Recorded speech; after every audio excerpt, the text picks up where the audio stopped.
this episode, I want to discuss one of the most insidious threats to pilots, spatial disorientation. We'll break down a recent ATSB report on a serious incident, explore the human factors behind disorientation, and discuss how we as pilots can prevent and recover from it.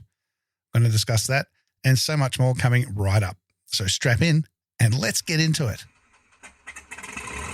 Good morning, 3614, 95 Mallow, 7 POB with Alpha. Coordinating, hail on a runner, bank, tower, bank pressure rolling at 30 degrees. That's 30 degrees there.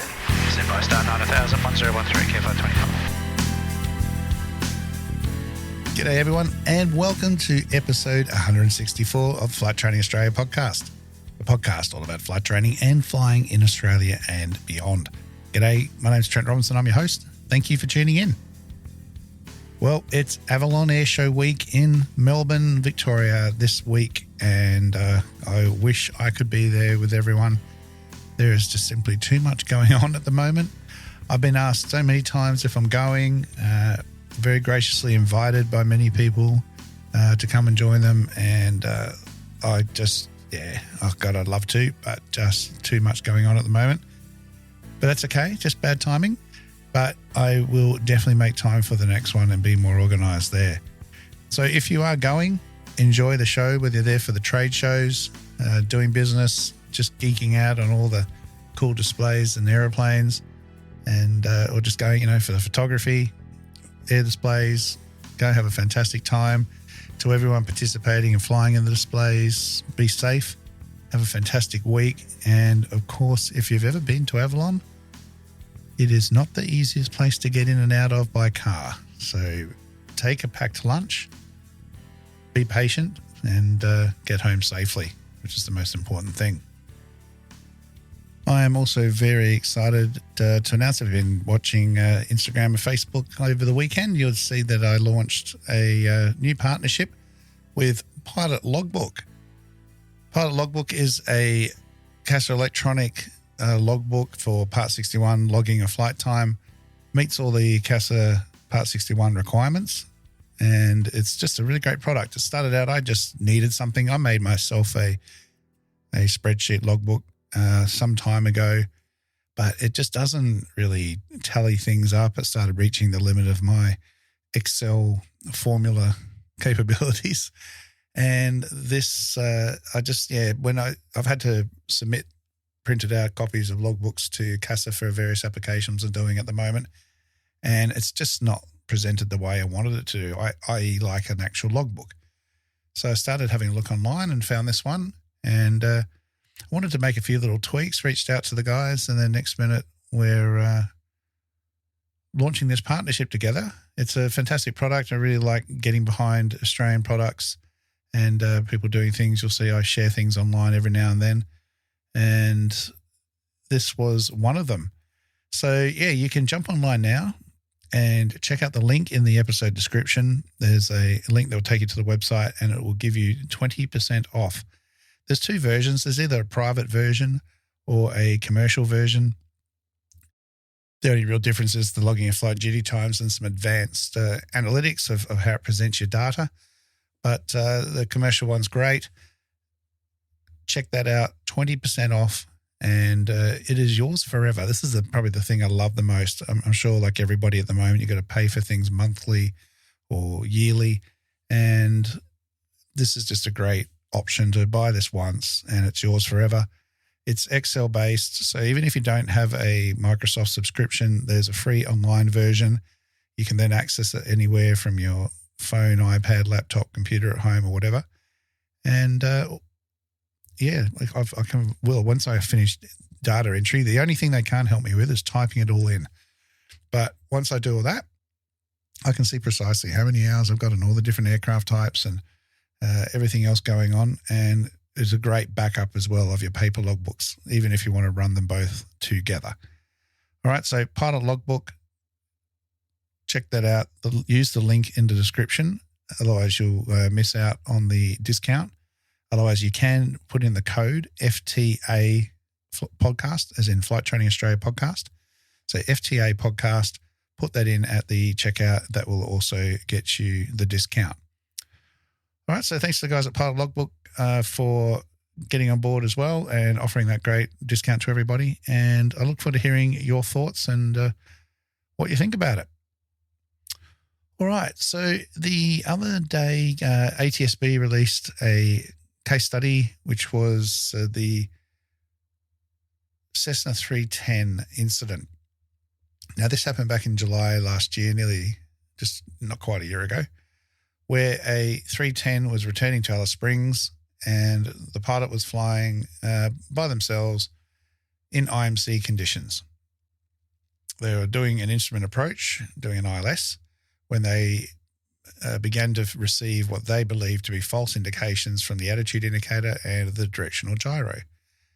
Now, I don't know if some of you have ever experienced that before, but when limited panel happens, typically what goes on is the instructor will cover up your instrument with a sticky note or something similar, a suction cup, and you pretty much ignore the instrument, look at the others, and it's not that, well, it's challenging, but it's not quite as difficult as having an instrument that is not telling you the right thing. When all your training has been to look at this instrument and believe the instruments, to then ignore it and not take in the information it's showing you, which could be just slightly out, is very, very difficult to do. And even when I'm not instructing, I just always have some paper Post-it notes in my headset bag so that if I were to have an indication like that could be causing me dramas, I can cover it up. Now, thankfully, I've never had to do it for real. It's only ever been in simulators or in training. The one instrument failure that I have had, everything just died completely. It was quite a catastrophic electrical failure.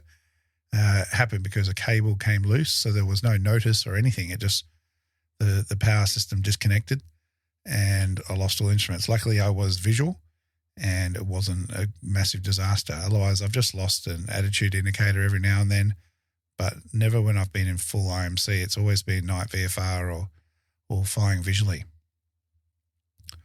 Now, the thing with this particular incident is the aircraft deviated from the published approach path, tracking nearly 90 degrees to the intended course and descending below the minimum sector altitude known as the MSA. And the MSA is simply a lower safe for a instrument approach. So it's the same thing, just called something slightly different. At one point, the aircraft came within 110 feet of terrain, a very dangerous close call indeed, and no doubt very unnerving and alarming to the pilot involved. The pilot eventually contacted Alice Springs Air Traffic Control, reporting that they were having instrument issues, and then requested to return to the initial approach fix for another attempt. And fortunately, a second approach was successfully completed and the aircraft landed safely. So very, very distressing. Now, let's have a look at what the ATSB found out, and then I'll give you my thoughts on it. And then we'll have a look at some information about spatial orientation and things we can do as pilots to help avoid it. Now, the ATSB investigation did find several key factors, including they tested the equipment and found no real functional errors in the instrumentation, not to the extent that the pilot believed. There was a mild fault of a very slow deviation or precession, but that was over some time, over a good 20 minutes or so, and not to the extent that it would have thrown the pilot off and ending up going 90 degrees off the direction of where they were meant to go. All right, spatial orientation. The pilot is most likely experiencing some sensory illusions, and this led to them not believing the instrument readouts. And you're always told to believe your instruments, but sometimes when just things start stacking up, it can be quite a difficult thing to do when your body is telling you everything feels wrong. Now, I don't know this particular pilot. I don't know their experience level, but if you've never really been in IMC conditions, if you've only ever trained in the hood and in the simulator, and you haven't actually been in cloud, daytime or nighttime, it can be quite different. And I know from recent weeks, when you're sitting in the aircraft and dealing with flying, the bumps, the turbulence, in and out of cloud, it can be quite disorientating. It really messes up your ears and your sensory illusions there. So just got to be very, very mindful of that. The pilot didn't declare pan-pan. Now, I don't know if I would necessarily have time to do that either, but the finding was that had they made a pan-pan, it might have alerted ATC early. I'm also a bit curious as to how long it took ATC to notice that the aircraft was no longer on an ILS. It's a very precision approach. It's a 3D approach. And so a 90-degree complete, deviation from the approach path surely would have showed up on radar. It didn't really go into that information other than there was a lack of safety alert from ATC. They did notice some irregularities in the aircraft's flight path, but they did not issue a safety alert. And a safety alert is anytime you hear air traffic control call an aeroplane and tell them that, hey, you're not where you're meant to be, you need to climb in this instance, or they might give you hazard alert or, aircraft proximity alert, something like that, to make you aware of the situation at hand. So once the pilot went off the instrument approach, they should have conducted a missed approach. Now, when we go out of tolerance, be it half-scale deflection, when you're doing flight testing, in reality, you can go upwards of full-scale deflection if you're aware of where you are in the approach. Once that's gone, then there's no recovery. The only option is to conduct a missed approach. And this wasn't done by the pilot until very late in the piece. All right, again, possibly because of the disbelief of what was going on, the confusion and the disorientation. But they continued the approach below MSA, below lower safe, rather than initiating a missed approach as soon as they realized and were outside of tolerances. When you're in instrument conditions, it is a very high workload environment. All right. Now, the other finding was that the pilot did not use the autopilot, which could have reduced the workload and aided stability. Now, depending on the aircraft and the autopilot you've got fitted, in this case, this particular one seemed to have an STEC autopilot, which would have been capable of flying the Nav course and a vertical speed mode. This was not done. Now, that's up to training and experience and knowing how to use your equipment. But the interesting thing I found with the findings in this report was it didn't talk about if indeed the attitude indicator was faulty or failed, then the autopilot wouldn't have worked anyway, because the autopilot takes its attitude information from the artificial horizon or the attitude indicator. And unless it's got a secondary system that it can feed into, this isn't a fail-safe item. There's a lot of ideas out there. Pilots keep saying that if they have a limited panel situation, they can just activate the autopilot and it'll save the day. But this isn't always the case. So you really need to understand the system in your aircraft, how it's all hooked up and interlinked, and when it won't work. And one way to test this, if you've got a digital attitude indicator, for example, is you could fail that unit and see what the autopilot does. And in most cases, the autopilot would probably disconnect unless it's got a secondary feed. All right, so what do we understand about spatial orientation? Let's just talk about that for a minute and why it is such a significant risk, especially when we're in IMC. All right, now it doesn't just have to be in IMC. We can be at night. We can also be in very poor VMC conditions, right down to the bottom end of the spectrum. All right, so what is spatial disorientation? It's just simply a condition where a pilot's perception of motion and position differs from reality. You think one thing, airplane's doing another. All right, and it always happens when visual references are lost, so forcing the pilot to rely on their inner ear in a balance. And I've talked about this sort of thing before, the vestibular system, or the kinesthetic sensors, both of which are very unreliable in flight. All right, so you've all laid on the couch, got up too quick and got a little bit dizzy, something like that. Your ears are sensing one thing. The ears are going, hey, brain, what's going on out there? The brain goes, hey, eyes, what have you got? What can you see? And the eyes go, sorry, boss, we've got nothing. And so all the brain has to try and process and make sense of is this sensations coming from the inner ear system there, your vestibular system. So these can then create illusions of false sensations of banking, climbing, descending, leading to pilots to become confused, possibly disbelieve their instruments because the sensations are so overpowering and so real, and inadvertently enter dangerous attitudes. All right. So some of the most common illusions are the leans. That's where we get undetected bank, usually followed by an abrupt correction. It can make a pilot feel like they're tilting in the opposite direction. So you're rolling one way when you're actually going the other. It's a horrible feeling, right? And as I've said before, I got that feeling on one of my very first sci-fi charters.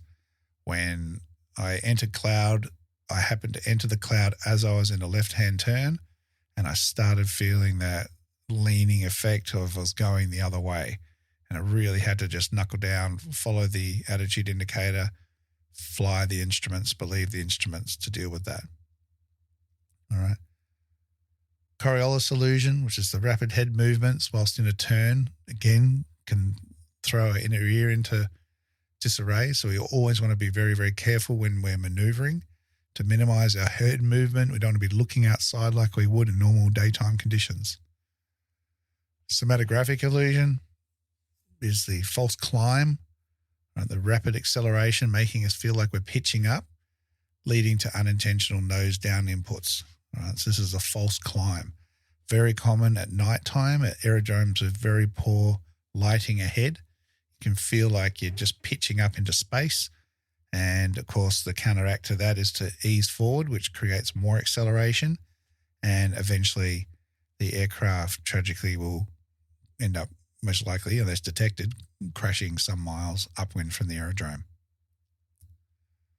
All right, that's just a couple of the main ones. There's obviously others out there, and you can practice some of these in simulators or doing instrument training, either through night training, your CPL even, or of course your instrument rating itself. All right, so what about prevention and recovery strategies? How are we going to prevent and recover from a spatial disorientation incident? Well, number one really is to trust your instruments. Now, that doesn't mean if it's telling you bogus information, you have to believe it. But as a whole, all right, we typically have a six-pack. If one of those instruments is not matching all the others, then there's probably an error. The issue where this can be tricky is you're told your whole career is the attitude indicator is your primary instrument. That is the one that you must follow because it tells you both roll and pitch information. It's giving you the most information there. To then have to disregard it is very difficult. And what I find is when I set these scenarios up either in flight or in the simulator is a lot of students, a lot of pilots will discount the other 5 instruments that are all collaborating and follow the one primary indicator. So you really need to be careful of that. Everything needs to make sense. Cannot be overstated enough, right? Your inner ear will lie to you. Your instruments, generally speaking, will not. Certainly not all 6 of them. That's just going to be unlikely that all those 6 inputs, even if it's glass. All right, something seems off, cross-check it. Some aircraft will have duplicates, so have a standby attitude indicator. The standby indicator in this particular incident that I was talking about was on the far right bottom corner of the dash. You could basically see about half of it. It was very poorly positioned and virtually useless. All right. You want to use automation wisely. In high workload environments, especially like in IMC and IMC approaches, you want to use the autopilot.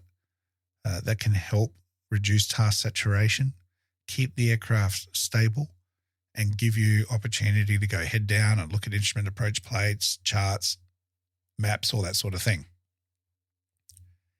If you are stuck, if you're concerned, if you're worried about anything or having an emergency, then ask for help.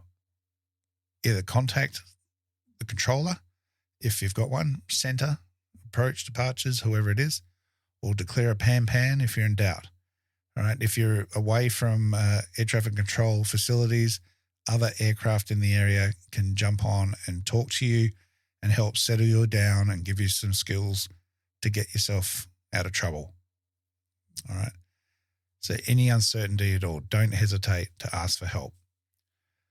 Recognize when the approach is lost and you're really having to manhandle the airplane to try and make it happen. Sometimes let it go, conduct a missed approach, settle yourself down and have another go. Remember, those tolerances are there for a reason. If you're outside the tolerances, if you're below MSA, below an MDA or a DA, anything that you've got yourself into a position that you shouldn't be in, get out of there. Climb. Full power, clean the aircraft up, climb. Get to safe altitude, then you can worry about what happened and why and what you're going to do from there. And this really leads into understanding your equipment, knowing the limitations, your aircraft's vacuum system, gyroscopic instruments, digital backups, air data computers, AHR systems, how they're all interlinking with each other, the GPS, the autopilot, right? What they can all do and how to use it. Don't just have it as this is what's displaying this information. Know how it works. Practice with simulators, either on computers or in the actual aircraft itself. Hook it up to external power or something and get familiar with it. And most importantly, if you are an instrument pilot, maintain currency. Regular simulator training, not just with the autopilot on buzzing around for an hour, right? Hand flying, develop your scan, get used to it, do some limited panel, turn the attitude indicator off, turn the directional gyro off or the HSI, all right? Do some compass turns, all these little things. Some of them you probably never even have to use, but it's skill sets that helps keep you up to speed and skills that you can pull out if you need to. And of course, genuine unusual attitude recovery practice as well can really help build resilience against disorientation. All right, so this incident, real wake-up call for all pilots, particularly those flying single pilot IFR. There's no one to help you. There's no one to call out things when it's going wrong. Not like multi-crew where there's always a second pilot monitoring things and can alert you when something's not right. All right. Spatial disorientation, it is an absolute killer. It can happen to any of us if we don't respect it. All right. So the key lessons, remember, trust your instruments, not your sensors. When in doubt, ask for help and climb. Use automation to your advantage when workloads are high. Practice and prepare, because disorientation is a matter of when, not if. It can happen to anyone. All right, guys, hope that's given you some tips to help you out. That is all for this week. If you found the discussion interesting, I'd love to hear your thoughts. On Spotify now, you can leave comments, you can ask questions. It's starting to get a lot more interactive now. You can also leave a review and let me know you're loving what you're hearing. You can do that on Spotify. You can jump on Apple Podcasts and leave me details as well. All right, remember the link for Pilotlogbook, 20% off is in the episode description, and you can jump on there and also get a free demo just to try it out first if you want to. But I think you'll love it, just like I did. All right, guys, that is all for now. If you'd like to message me with a question or anything you'd like covered, you can hit me up on email, info@trentrobinsonaviation.com.au. Message me on any of the socials. And make sure you follow me on Instagram and Facebook for lots of exciting videos, reels, and just what's going on up here in the territory. All right, that's it for this week. Take care. If you're going to Avalon, again, have a fantastic time. Send me photos. Get me some freebies. And I will see you all next week. All right, until then, remember the golden rule. Aviate, navigate, communicate. Cheers, guys.